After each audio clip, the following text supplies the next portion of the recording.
అరే ఏ క్షణంలో నేను బతుకుంటానో లేదో నాకు తెలియనప్పుడు ఇంకేంటి అక్కడ వాడు మంట వస్తుందట, తగలడుతుందట, ఎన్ని రోజులు తగలబడద్దో కలెక్టర్ చెప్పలేడట, ఎవరు చెప్పలేరు. ఎందుకు మరి మీరందరూ మీరు తీసుకునే మెజర్స్ ఏంటి? ఇంకా అంటే ప్రభుత్వ రంగ సంస్థ అయితే తప్పు చేస్తే ఒప్పుకుంటారా మీరు?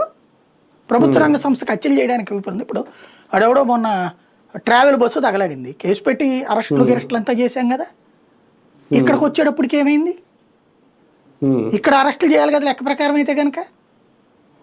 ఓఎన్జీసీ వాళ్ళని అరెస్ట్ చేయాలా, లేకపోతే ఆ కంపెనీ డీపో ఎవడో ఉన్నాడు కదా ఆయన పట్టుకోవాలి కదా. ఎట్ట తగలడతారా మీరు అనేసి. అంటే ఇక్కడ ప్రాణ నష్టం ఏం జరగలేదు కదా, అందుకని ఆస్తి నష్టం, పొలాల నష్టం ఉంది మరి ఉంది. పొలాల దానికి అంతటికి ఎవరిది బాధ్యత? కొబ్బరి చెట్లు మాడి బస్ అయిపోయి. అసలు నీ దగ్గర రెమెడీ మెషర్స్ లేకుండా నువ్వు ఎట్ట పని బ్యాగ్ ఏం చేస్తావు?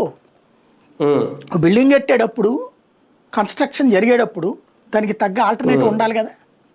పైకి ఎక్కడానికి దిగడానికి అక్కడ అంబులెన్స్లు పెట్టుకోవాలి, ఎన్ని ఉన్నాయి కదా ప్రొవిజన్స్. ఏమైనా ప్రాబ్లం వస్తే అన్నది పోనీ ఇదే మొదటిసారి జరిగిందంటే యాక్సిడెంటల్ అంటాం. అనేక సార్లు జరిగినాయి అక్కడ. హయ్యెస్ట్ బ్లౌట్ పాసెర్లపూడి బ్లౌట్ హయ్యెస్ట్, ప్రాణాలు కూడా కోల్పోయారు కదా పదుల సంఖ్యలో.